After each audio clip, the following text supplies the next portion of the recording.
Magandang gabi mga kapuso. Ako po ang inyong Kuya Kim na magbibigay sa inyo ng trivia sa likod ng mga trending na balita. Isa ito sa paboritong agahan nating mga Pinoy, ang manamis-tamis na tocino. Nakamakailan lang, niluto din ng Hollywood at Oscar-winning actress na si Gwyneth Paltrow. Marami ang natakam sa Instagram reel na ito na pinost ng Hollywood actress na si Gwyneth Paltrow. Ang kanya lang namang niluluto ang isa sa maboritong agahan nating mga Pinoy. Ang tosilog, tosino, sinangag at itlog.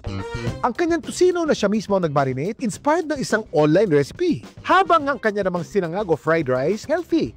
Ang kanya kasing ginamit, cauliflower rice. Pero alam niyo ba kung saan nagmula ang paborito nating Pinoy tosino?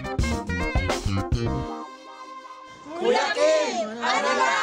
Ang tosino galing sa salitang Espanyol, ang ibig sabihin ay bacon. Madalas gawa ito sa kasim ng baboy na tinimplahan ng pulang asukal, toyo, suka at iba pang pampalasa. Ang nagbibigay naman ng pulang kulay nito, anato o food coloring.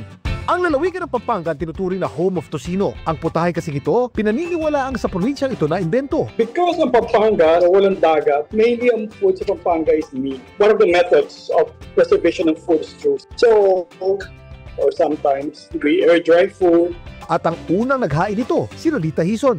Ayon sa kwento, taong 1967 nang bigyan daw si Lolita ng kanyang kapitbahay ng sobrang karne. Tinimpla niya ito ng pampalasa na meron sa kanyang kusina at ang resulta, ang manamis-tamis ng tosino. Pero alam niyo ba na bago pa man tayo natakam sa tosino, ang mga Kapampangan merong isang putahe na nahahawi dito na siyang inspirasyon daw ng Pinoy pork tocino.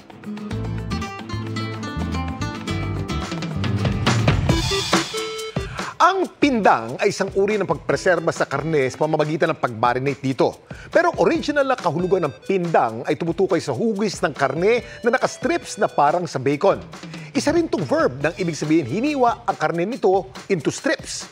Tinitimplahan ito ng asukal, bawang at suka na siyang nagbibigay ng tamis-asim nitong lasa. Pindang babi kapag ito'y gawa sa baboy at pindang damulag kapag gawa sa karne ng kalabaw.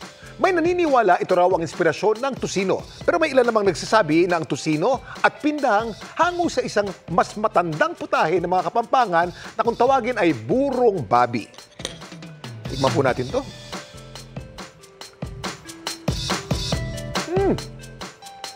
Pagkasarap. Samantala, para malaman ang trivia sa likod ng viral na balita, i-post o i-comment lang, #Kuya Kim, ano na? Laging tandaan, kimportante ang may alam.